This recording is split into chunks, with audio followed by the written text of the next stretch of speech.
కథలెన్నో చెప్పారు, కవితల్ని రాశారు, కాలాలు దాటారు, యుద్ధాలు చేశారు. ప్రేమలో తప్పు లేదు, ప్రేమలో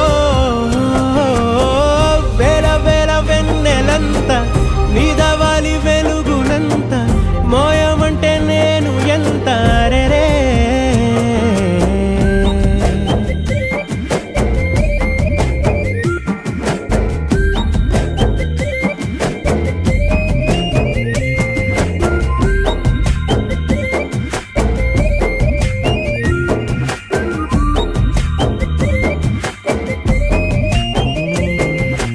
ఆకాశం తాకాలి అని ఉందా, నాతో రా చూపిస్తా.